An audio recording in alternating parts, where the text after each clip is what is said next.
I know I promised to do this before I climbed the mountain, but it was a little dicey. But a couple weeks before I climbed the mountain, I put a post on my Instagram page for you to ask me questions. So I'm going to answer about 6 questions that I felt were they generally captured everything that needed to be said about the hike. Now, in no order, um, these are questions that are off Instagram and on in real life. I've gotten some of these questions. So, number one is why mountains?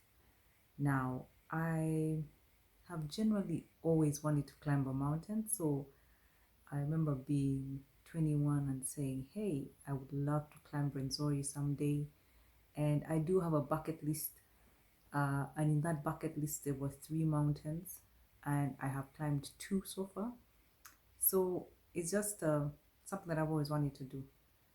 I also remember uh, going gorilla trekking, and I absolutely enjoyed the experience. I'll show you some photos of when I went in Old Stars. I hiked in jeans. So we've really come a long way since that day of that hike. Second question is, how did you train? What did you do to train? Um, Initially, I wanted to do this hike maybe last year. My goal was really to start with Renzori, but it didn't align, the schedule didn't align. But then last year I wanted to do Renzori, but we had the lockdown. I got injured, and then I also got a new job, so life just got became too busy. So this year I was like, you know what, it's either Kilimanjaro or Renzori.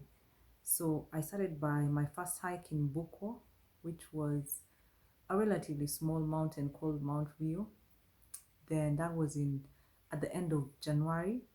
Then at the beginning of March, I climbed my second mountain. Um, just to walk back. Climbing Mount Rio was honestly, I should have planned better. I should have known better. I came out in so much pain. So I decided to start training. I started walking home. I joined a dance class just to help my body move and get used to strenuous things because, oh my God, the pain. Um, then I did my second mountain called Murongole. That was a really good mountain because it was so beautiful but hot, and I met a good group of people on this mountain. Um, I had such a great time on this trip. We went to Kidepo after the hike. Honestly, it was one of my most fun trips. Then I climbed. Then in April I climbed my third mountain, and that was actually in my bucket list in preparation for Kili. That was Mount Muhabura, which is part of the Virungas. That honestly is the hardest mountain I have ever climbed. Honestly, I just I left my knees at the summit, but it was such an amazing trip. My God, the air up there is so pure. They always say that as you go up, there's a lack of oxygen, you get altitude sickness, but I felt that Muhabura had such beautiful, pure air, the views. Whew, it's such a beautiful mountain. Then the next day, I attempted Mount Sabino. Unfortunately, I only got to the first peak, but I heard that is the hardest part of the hike because the day before was so brutal on me and I didn't make it. Um, then in June, I was supposed to climb Mount Moroto, but because of the lockdown and also COVID surging in Uganda, the team decided not to do it. Um, so in preparation, I also joined the gym in the mornings. I was working out, I was lifting weights and just basically doing strength training. Then I also joined a spin class. So there's a lot of exercises working different bodies. But because of the lockdown, a lot of these things came to a standstill. So I started walking. And in hindsight, it was really God helping me get ready for the mountain. So I started walking alone. I took my sister along the first 2 days. After that, she's over it. Um, I don't know where we were, or on the group, I just said, hey, who wants to start walking with me? Luckily, one of the people I climbed with, Brett, doesn't live too far away from me, so we started walking, and then we got some people from Team Roadside to come and walk with us, and so just a lot of walking. Then I started doing a lot of strengthening for my knees, my glutes, my thighs. The workout I did was the Chloe Ting um, summer shred. That really helped because it just worked out my entire body and got me fit enough to climb the mountain. Uh, what did you learn about yourself? Now, the one thing that I really learned about myself is that my feet are overpronated. Uh, One of the reasons I was in so much pain from climbing mountains is that I was wearing shoes that or hiking boots that weren't supportive for me.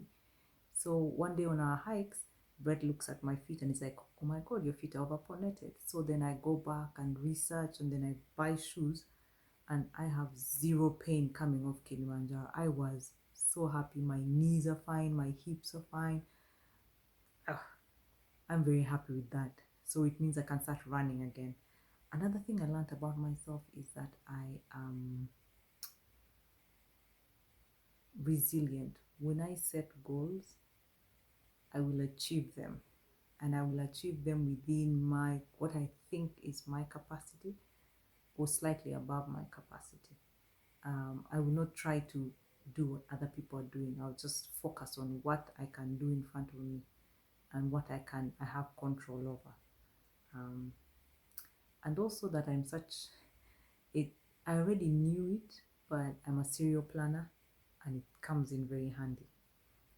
And I prefer online shopping to physical shopping. The next question is, how much did it cost? Um, I think because I'm East African and we use a company from Kenya that has helped several people from the Mountain Slayer club that I belong to, climb Kilimanjaro and Mount Kenya. We were about 11 people climbing the mountain at that time. So that really brings the cost down. The more people you are, the cheaper it is. So you expect it, depending on if you're East African or you're in the SADC block or you're a foreigner or from let's say North Africa or West Africa, depending, just expect to pay anything between $500 to $2,000, depending on the company you've chosen, the route you've chosen. That actually brings me to the next question. The next question is, let's see, how long did it take? So it took us 6 days. Was it 6 days? 6 days in total. That's 5 days going up and one day coming down. I've also gotten a lot of questions is why it's one day. The journey from up to down is about 30 kilometers. That can be done in a day. But when you're climbing a mountain, you're gaining altitude, and the human body is not built to live at such high altitude. So you have to move slowly in order to acclimatize. So that's why it takes a longer time going up. So we walked from the gate to Madara Hut, which is like 10 kilometers the first day. Then the second day we walked to Horombo. The third day was acclimatization day. So we went to about 4,200 meters to a place called Zebra Rocks and then walked back. And then the next day we walked to Kibo Hut. Then at Kibo Hut we didn't spend a night in the hut, but we got there early enough. We had dinner at 6, we rested, and then at midnight we got ready to summit, which was the 5th day. So you summit and come back and then go back to Horombo Hut and then walk down the next day. Yeah, so it took about 6 days. But the other routes, remember the Madara, the route that we took takes 6 days and has the lowest summit rate. There are other routes that take 7, 8, 9, even 10 days, depending on what your schedule is, to allow you summit. Some routes have 98% summit rate, others have, like the one we took, 65%. So yeah. Then the question I keep getting every time I climb a mountain: how did you feel at the top of the mountain? Honestly, I felt relieved because it was such a long journey for me. There's some mistakes I made. No, I wouldn't say mistakes, but there's some things I did that made me summit 4 hours later than I should have summited. So it was very difficult being at 5,600 feet for like 6 hours, 5,600 meters for like 3 hours. In short, I was above 500 meters above sea level for maybe 10 hours. That was for me. When I came back, I could not eat because I had no appetite. But there are just some things that happen. But for me, when I was for this particular mountain, it was peace. Because one, I summited alone, so there's no one. Because I met my friends at the entrance of Uhuru as you enter to Uhuru Peak. Everyone again, a mountain you start at the same time and then you all choose your own pace. So um, I just sat down and it was so peaceful. Um, and interestingly, I've carried that peace with me um, back home. I find that things are too noisy, so I just want everything really peaceful.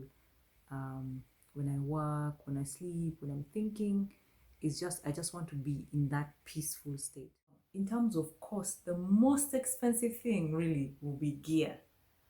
And by I mean gear, you need walking sticks, you need a sleeping bag that is at least negative 17 degrees Celsius or 0 degrees Fahrenheit. That is the minimum sleeping bag you should get because it's cold. The cold can absolutely mess up your experience. Then you need a down jacket, a really good one. Now, I had bought a 3-in-1, and because I'm not used to the cold, Uganda is constantly warm, so I was not used to the cold. David was able to check our gear and ensure that our gear was warm enough for us. So in my photos, you'll see me with like a blue um, down jacket. That was an extra one that we got on arrival because mine was too cold, and thank God I got it. Hiking boots, generally most of your costs, if you are a first-time hiker, will be in gear. Your just even your bag that you carry your things in. I got a North Face bag earlier in the year. It really works well. It fitted the sleeping bag and all my things. I didn't need anything else. So ideally, if you're a first-time hiker, that's where the problem will be. But I would recommend that before tackling such big mountains, just start slowly, smaller mountains, smaller hikes, to try your shoes out, try your jacket out. I've learned is to plan. Always plan ahead. I remember when the walks, I was taking meetings. Uh, I was coming up a hill and they asked me, so what is your take on this thing? And I'm like, Party. It was really funny. Everyone keeps saying, oh, yo, Pam, you have a meeting. I would, like in the walk, sometimes we start at 7 and I have meetings from 7:30 until about 9:30. When I come back, I'll be having like 2 meetings on the walk. So the flexibility that my job allowed me to really train for this job, for this hike. And for that, I'm grateful. So if you have any more questions and you feel that there are things that you want that I haven't answered, that I should have answered, please DM me. Let me know. I might do another Q&A because I feel that the questions keep coming. Thank you very much. Thank you for being on this journey with me. And I look forward to my next mountain. Bye.